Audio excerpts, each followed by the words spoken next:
कई सालों तक यह कहा जाता रहा कि नेपाल के तामांग लोग एक ही तिब्बती वंश से आए हैं। एक साफ शुरुआत, एक ही कहानी। लेकिन डीएनए कुछ और कहता है। उनके जीन के भीतर छिपे हैं प्राचीन किसानों, घाटी के व्यापारियों और भूली हुई प्रवासन लहरों के निशान, जिन्होंने खुद हिमालय का नक्शा बदल दिया। सच्चाई तिब्बती पठार पर नहीं, बल्कि उन रास्तों में है जिनका जिक्र किसी इतिहास की किताब में नहीं मिलता। क्या होगा अगर एक हिमालयी पहचान, जिसे अब तक एक रूप माना गया, असल में यात्राओं और मेल मिलाप की परतों से बनी हुई हो? तामांग नेपाल के सबसे बड़े जातीय समूहों में से हैं। लंबे समय तक उन्हें तिब्बत के वंशज कहा गया, लेकिन नए प्रमाण बताते हैं कि कहानी इससे कहीं ज्यादा जटिल है। यह अध्ययन दिखाता है कि कैसे जेनेटिक्स, पुरातत्व, भाषा विज्ञान और दर्ज इतिहास मिलकर तामांग मूल की समझ को नया रूप देते हैं। यहां जेनेटिक्स का मतलब सांस्कृतिक मूल्य से नहीं, बल्कि उन वंशीय पैटर्न्स से है जो संपर्क और मिश्रण को दर्शाते हैं।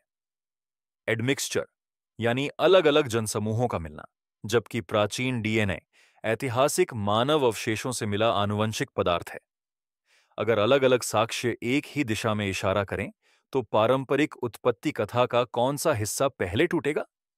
संख्या तभी मायने रखती है जब उन्हें जमीनी जगहों से जोड़ा जाए। तामांग आबादी लगभग 15 लाख है, जो मुख्य रूप से मध्य नेपाल की पहाड़ियों में रहती है, खासकर रसुआ, मकवानपुर और नुवाकोट झीलों में। ये इलाके एक अपार 100 से 2500 मीटर की ऊंचाई पर हैं, जहां सीढ़ीदार खेती और व्यापार दोनों संभव हैं। छोटे तामांग समुदाय पूर्वी नेपाल, सिक्किम और भूटान तक फैले हुए हैं, जो उनकी ऐतिहासिक गतिशीलता दिखाते हैं। ये घाटियां त्रिशूली जैसी नदियों के जरिए हिमालय को तराई से जोड़ती हैं। वे प्राकृतिक गलियारे, जो कभी प्रवासन और विनिमय के रास्ते थे। अगर घाटियां मिलन बिंदु हैं, तो क्या उनके जीनोम बताते हैं कि यहां कौन कौन गुजरा? एक नाम के भीतर कम से कम 3 वंशीय संकेत छिपे हैं। आनुवंशिक अध्ययनों से पता चलता है कि तामांगों की विरासत मिश्रित है। उनके अधिकांश डीएनए पूर्वी एशियाई वंशों से आते हैं, जिनमें तिब्बत जैसे उच्च भूमि समूह और पीली नदी क्षेत्र से जुड़े निचले इलाके के समूह शामिल हैं। इसके साथ लगभग 10 या 20% दक्षिण एशियाई तत्व लगातार दिखता है।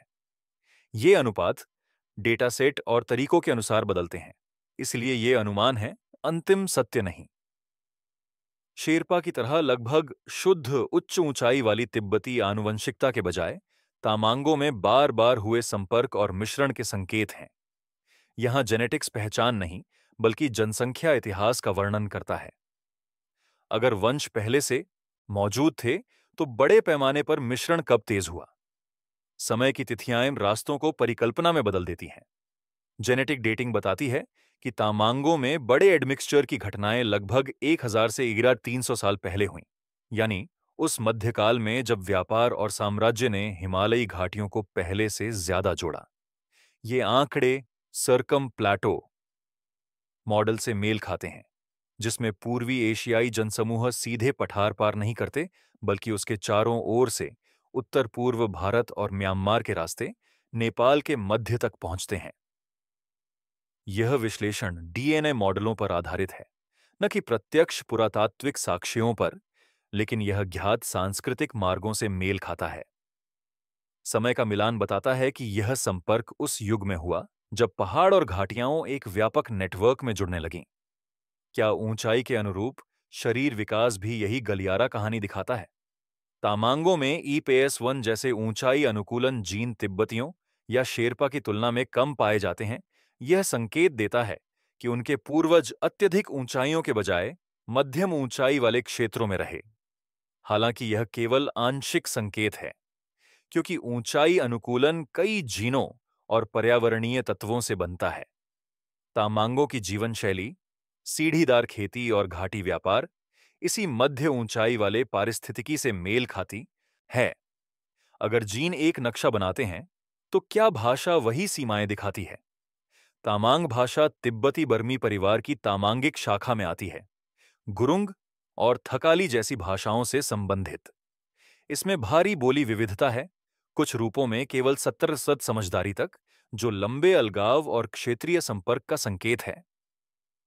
भाषाविदों को इसमें इंडो आर्यन शब्द और नेपाली ध्वन्यात्मक प्रभाव मिलते हैं, जो सदियों से मिश्रित घाटियों में सह अस्तित्व को दिखाते हैं। पहले तामांग लोग तमयिग लिपि, जो तिब्बती लेखन से निकली थी, का उपयोग करते थे। बाद में देवनागरी अपनाई। भाषा की ये परतें आनुवंशिक परतों से मेल खाती हैं। यह दिखाती हैं कि पहचान अलगाव नहीं बल्कि सतत संपर्क से बनी। राजनीति और युद्ध ने इन पैटर्नों को कैसे बदला या मजबूत किया? तिब्बती साम्राज्य और बाद में गोरखा विस्तार के समय तामांग क्षेत्रों को शक्ति प्रणालियों के रास्ते और संसाधन बनाया गया। रिकॉर्ड बताते हैं कि कर, श्रम और सैनिक कार्यों के लिए लोगों को स्थानांतरित किया गया, जिससे ऊंचाई और घाटी की आबादियां एक ही राजनीतिक जाल में जुड़ गईं। इन गतिविधियों ने बसावट और विवाह के पैटर्न बदले, लेकिन स्थानीय पहचान मिटाई नहीं। राज्य निर्माण ने गतिशीलता बढ़ाई, पर असमानता भी गहरी की, और इसी ने जनसंख्या संरचना पर निशान छोड़े। ऊपर से दबाव के बीच नीचे से निरंतरता किसने बचाई? जब लिखित अभिलेख कम हो तो अनुष्ठान ही अभिलेख बन जाते हैं। तामांग गांवों में बौद्ध और शमन दोनों परंपराएं साथ जीवित हैं, पुरानी मान्यताओं की निरंतरता और बाद की अनुकूलन दोनों दिखाते हुए। उनके 100 से अधिक थार या कुल हैं, जिनमें बाह्य विवाह एक्सोगेमी नियम हैं, जो दूर के समुदायों को जोड़ते हैं। संगीत और अनुष्ठान स्मृति प्रणालियों की तरह काम करते हैं। दम्फू, ढोल, नृत्य और वार्षिक पर्व वंशावली और इतिहास को जीवित रखते हैं। ये सांस्कृतिक अभ्यास भाषिक और आनुवंशिक साक्ष्यों के साथ मिलकर दिखाते हैं कि पहचान निरंतरता और अनुकूलन से बनी रहती है, न कि अलगाव से। जब कई स्रोत एक ही दिशा में बोलें, तो कौन सी तस्वीर उभरती है? तामांग एक मोज़ेक की तरह सामने आते हैं, जिनकी जड़ें पठारी और निचले पूर्वी एशियाई वंशों में हैं, जिनमें दक्षिण एशियाई तत्व भी मिला है।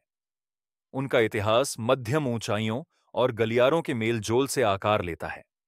आनुवंशिक और भाषिक साक्ष्य दोनों लंबे संपर्क को दर्शाते हैं, अलगाव को नहीं। अब भी कई घाटियां अनसैंपल्ड हैं।